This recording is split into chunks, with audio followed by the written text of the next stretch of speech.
Hello everybody, John here with Shooting Tips and Tricks, and today I'm going to be doing a quick video on how to time a muzzle brake on a rifle. Now, this is my AR-10 I built a little while back in 45 Raptor, and I picked up this muzzle brake here for it, and it's a nice muzzle brake, but there's one issue I ran into. When you screw this thing on all the way, two little issues. One, it doesn't time up all the way, and the other one is there's a little bit of a gap there. Now I could avoid all of this and just do the easy route and put a crush washer in it or a spacer ring, but if you look at it, the diameter of the barrel is nearly identical to the diameter of the muzzle brake. So if I time this up, then I'll have a nice flush mate between the muzzle brake and the barrel. Now, if you look at the threads down here, there's a little relief cut on it that's just a little bit bigger than, or about the same diameter as the top of the threads. So that's what's going to be impairing this from going on all the way, because you see on the muzzle brake they have a little relief inside of there, but the diameter isn't quite enough. Now, and it doesn't, the way to correct the timing on it is pretty simple. All you have to do is take the amount of threads per inch, which on this one is 24, divide that into 1 inch, and it'll give you how much travel per rotation, which this one came out to be about 41 thousandths. So if we need to time it, say 90 degrees, which is about what this one was off, then we'd have to take that 40 thousandths and divide it by 4.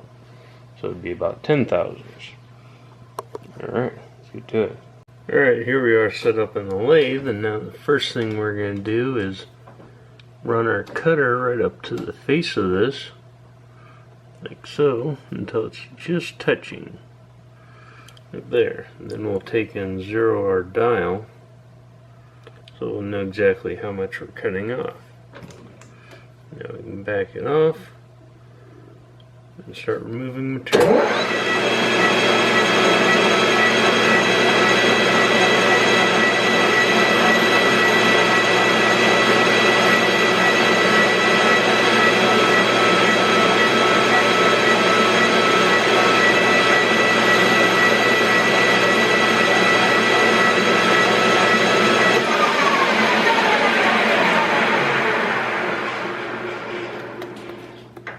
Alright, now I took off a little bit less because it's a little better to be under than over. You can always take off more material, but you can't add it back on. Now we'll switch out to our boring bar and start removing material from the inside.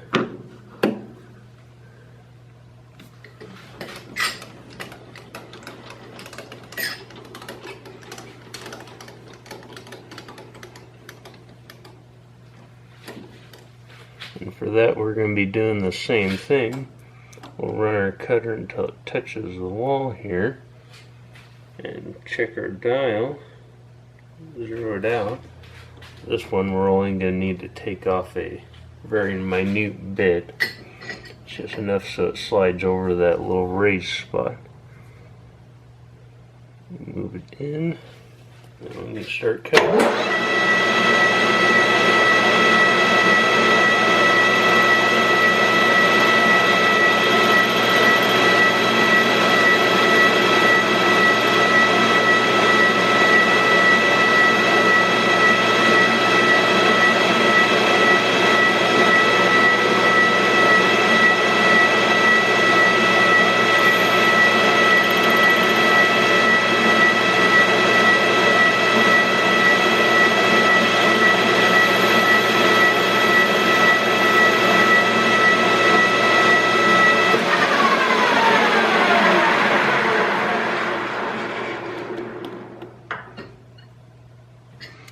A good start, but we'll probably need to take off a probably 1 or 2 thousandths more.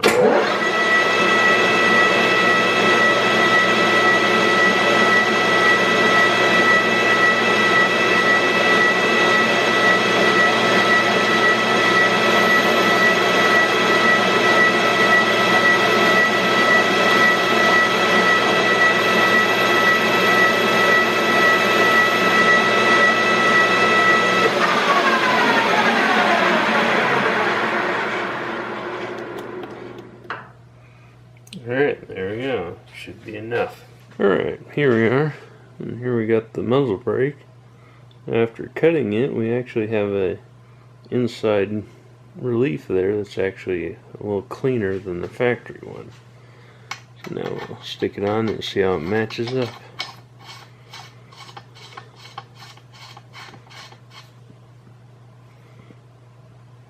Alright, I'm getting it up there a little bit better.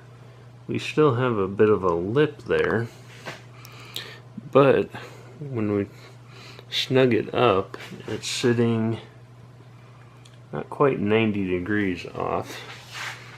So between tightening up that gap, it should bring it right about up to the right position. Alright, I took and put it into the barrel vise and tightened up that muzzle brake, and as you can see, it matched right up. Now it looks like it has a hair bit of a lip there, but that's actually because the muzzle brake is a few thousandths larger diameter than the barrel. If you feel back here, it's just catching a little bit. But other than that, it came out great. Now if this was a gun I had up for sale, I'd take and polish these scuff marks from the wrench off of it. But since this is to be my personal hunting gun, I'm not too concerned about it. Alright, thanks for watching, and I'll see you in the next video.